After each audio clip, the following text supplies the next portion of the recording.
off by telling us the latest with Russia and Ukraine? Are you expecting Zelensky to come visit you? We're having good, I don't know, he would like to come, but I think we should get a deal done first. We're having good talks. We started with Russia, having some talks with Russia. Ukraine is doing well. I think they're pretty happy about it. They'd like to see it end. And we won't know for a little while, but we're making progress. You said, what are the big things? We settled 8 wars, and I thought this would be one of the easier ones because of my relationship with President Putin. But this is probably one of the more difficult ones. There's a lot of hatred. You said there were points of disagreement that were still left to be. Yeah, a few.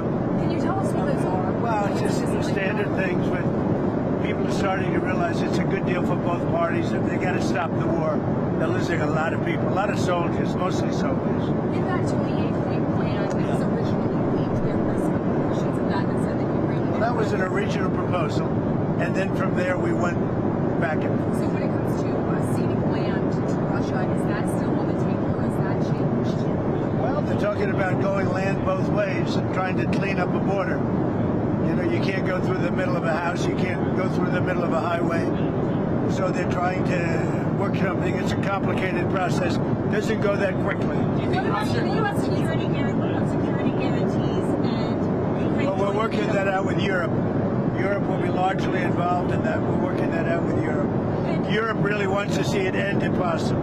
There were a lot of Republicans who felt that the first 28-point plan was too favorable to Russia. Have you changed Well, that was just a map. All that was is a map. That was not a plan. It was a concept. And from there, they've taken each one of the 28 points, and then you get down to 22 points. A lot of them were solved, and actually very favorably solved. So we'll see what happens. Do you think that Ukraine was being asked to give too much land back to Russia? I know at one point you said they shouldn't have to give any back. It's really up. Look, the way it's going, if you look, it's just moving in one direction. So eventually, that's land that over the next couple of months might be gotten by Russia anyway. So do you want to fight and lose another 50, 60,000 people? Or do you want to do something now?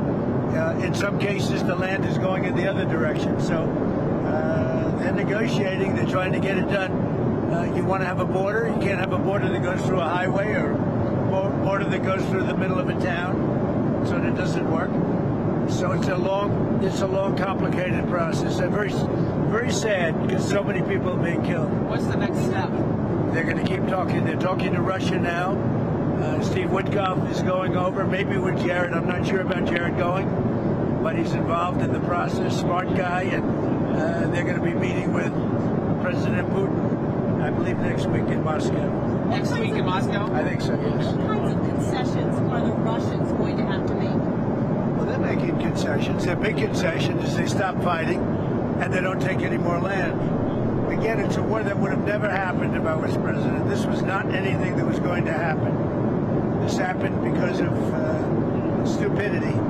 It's too bad. Mr. President. So if Witkoff is going to Russia next week, does that mean that Thanksgiving deadline doesn't stand anymore for Ukraine to agree to this? We're going to see what happens. They set up a date, and the date is going to be sometime in the very near future. Do you have a new deadline? No, I don't have a deadline. You know what the deadline for me is? When it's over. And I think everybody's tired of fighting at this moment. They're losing too many people. Have you heard this audio that Bloomberg has of Witkoff coaching the Russians on how to appeal to you? Well, I haven't heard it, no, but that's a standard thing, because he's got to sell this to Ukraine. He's got to sell Ukraine to Russia. That's what a deal maker does. You got to say, look, they want this. You got to convince them with this. That's a very standard form of negotiation. I haven't heard it, but I heard it was standard negotiation. And I would imagine he's saying the same thing to Ukraine, because each party has to give and take. So you're worried that he's too pro-Russian? No, I think, look, this war could go on for years, and Russia's got a lot more people, got a lot more soldiers. So I think if Ukraine can make a deal, it's a good thing. I think it's great for both. Frankly, I think it's great for both. But Ukraine's got it's a much smaller group of people. They've lost a lot of people. Russia's lost a lot of people, but Russia has a much bigger pool of people. Mr. President, are you planning to unveil a health care plan anytime soon? And Well, we're looking at different alternatives. I mean, I like my plan the best. Don't give any money to the insurance companies. Give it to the people directly. Let them go out and buy their own health care plan. And we're looking at that. If that can work, we're looking at that. That's sort of taken off. That's what I like. Don't give the money to the insurance companies. They go out and buy their own plan. You give the money to the people. I like it the best. Are you planning to extend those subsidies? I'd rather not. Somebody said I want to extend them for 2 years. I don't want to extend them for 2 years. I'd rather not extend them at all. Will you do And this? maybe some kind of an extension may be necessary to get something else done, because the Unaffordable Care Act has been a disaster. It's a disaster. And I said it was when it first got put in. Unfortunately, we lost a couple of Republican votes, and the Democrats voted for it. It's a Democrat plan. And the premiums are going up, and it's the Democrats' fault. But, you know, they are negotiating with me. It's very interesting. They want to see something happen. Who are you talking to on I the can't tell Democrat you who, side? but we have a lot of Democrats want this plan to happen. They would love to see the money go to the people, and the people go out and get their own health care. And there would be nothing like it. Are you planning to replace Cash Patel as a No, he's doing a good job. This week, Cash Patel? No, he's doing a great job, I think. This week we saw those cases against James Comey and Letitia James tossed out. Do you still have faith in Lindsay Halligan? Oh, she's great. I think she's great. They got out on a technicality, and you'll see what happens from here on. But if you look at the actual charges, I think anybody that looks at it very fairly would say, boy, are they guilty. So let's see what happens over the next week. You know, the court didn't say you couldn't bring the case, re-bring the case, or appeal the case. So they have a lot of options. They're going to call the shot. I'm not calling the shot. But Lindsay's a very talented lawyer, actually. Mr. President, on Venezuela, sir, are you planning to talk to Nicolas Maduro? I might talk to him. We'll see, but we're discussing that with the different staffs. We might talk. What Venezuela? Interesting enough, the U.S. this week did, of course, name him the leader of a foreign terrorist organization. So why do you want to talk to him? Say it again. Maduro, the U.S. Yeah, right. designated him the leader of this foreign terrorist organization. Why do you want to talk to him if he's the leader? If we can save lives, if we can do things the easy way, that's fine. And if we have to do it the hard way, that's fine too. Mr. President, What's do you the have any goal? reaction? If you carry I'm not on, going to tell you what the goal is. You should probably know what the goal is, but they've caused a lot of problems.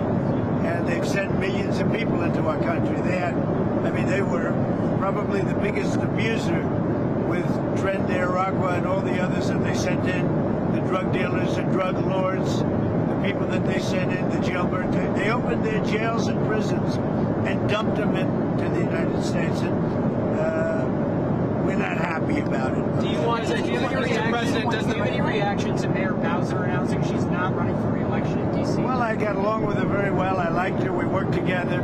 D.C. is now a safe community. It's a great community. You people know it better than I do because you live there.